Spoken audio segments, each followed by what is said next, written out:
had over 24 requests to review this film, and I didn't want to review it. But I had that certain text message.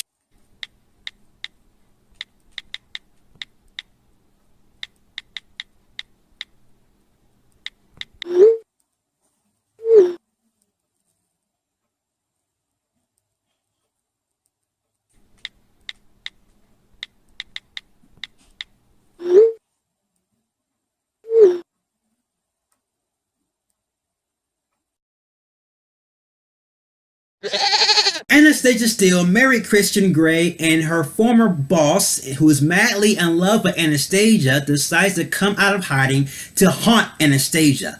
And that is the plot of this whole entire movie. And I cannot forget, there's lots of sex scenes involved. This whole entire movie hinges around Christian Grey and Anastasia Steele's relationship. To tell you the truth, Christian Grey is controlling, he has an inferiority complex, he is always jealous, and he has tendencies of a serial killer. Christian Grey and Anastasia Steele were sunbathing, and he didn't want to take off her bathing suit because he was like, "Don't take off your bathing suit because other people can see your skin. You're showing too much skin as it is." Anastasia, come on, that's right there is a bad sign. Break up with him immediately. Oh, there's another bad sign. Christian Grey had a hissy fit because Anastasia didn't change her email to Mrs. Grey. And Christian Grey was traumatized when he heard these two words. "Anastasia, you didn't change your email address to Mrs. Grey. Why didn't you?"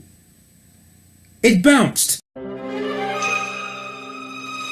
Anastasia Steele told Christian Grey she was pregnant, and then this is what Christian Grey's reaction was. "I'm not ready for children. I don't want to share you."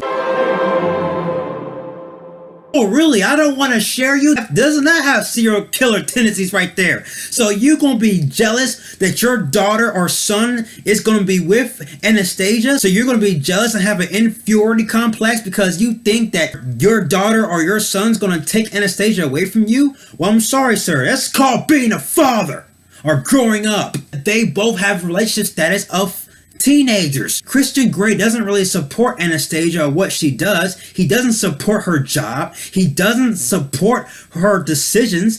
All thing he wants her to do is to stay home and do nothing, so therefore he can use her for his sex objects and sex experiences. And it has gotten to a point where Anastasia is like, "I don't want to get in trouble. I don't want him mad at me." I'm sorry. Those are tendencies of a controlling relationship, and an abusive relationship at that. This is a mixed message. We have had so many accusations, so many cases about domestic abuse and sexual harassment. And it has gotten to a point that we live in a stage where you see a woman walk down the street and you tell her she's beautiful and you get sexual harassment. And yet this film is promoting all of that. This clearly is a double standard. Women likes this sort of things that's happening to Anastasia. Him using her for her body, doesn't treat her like a real woman, doesn't want her to be around other men. In the world we live in, we're trying to promote women empowerment. It's clearly a double standard. So basically you're saying that all of these things that Christian Grey is doing to Anastasia,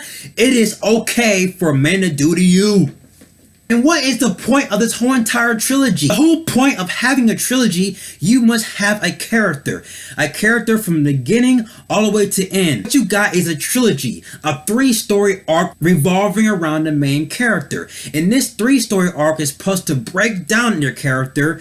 In each of the films, the character involves. And this whole entire fuck fries, they do not evolve whatsoever, and he's insecure. He takes his insecurities and rubs it on Anastasia to make her feel worse about herself, not better. You're probably thinking, why is this guy trashing this relationship? Because this whole entire fuck fries revolves around their relationship, and since that's the primary focus of it, then I have to trash it. How about the sex? How was the sex any better? The sex wasn't any better. It is what it is. It sucks. It's pretty much, this whole entire fuck fries is softcore porn, and it's usually for people who don't really like watching porn, but yet they go to a theater and watching with their significant other and say, "Ooh, I buy it. I buy it. Let me stick my phone in here." significant other is watching them and watching this movie, watching this movie. This movie is like 1 hour and 34 minutes. And the movie took 10 hours and 12 minutes of his time to focus on relationship status. And in the last 10 minutes, we finally have the plot of this movie. Anastasia Steele's ex-boss decides to come back and kidnap one of her friends, and we have a cat and mouse situation. Is there anything different from the other movies? Is there anything they did better? Well, there was a chase sequence.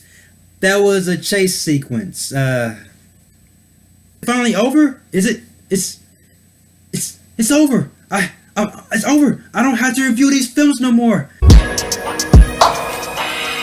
That'll be the first and only time you will ever see me do that. You're welcome, guys. You are very welcome. And stay tuned for my first short film. I'm going to release it this Wednesday. It's called The Zone. If those of you who are subscribed to my channel, you have seen the trailer, but I will leave a link in the description below to that trailer so you can check it out. I have more Batman-tastic reviews in the way. You have been warned. Till then, ciao.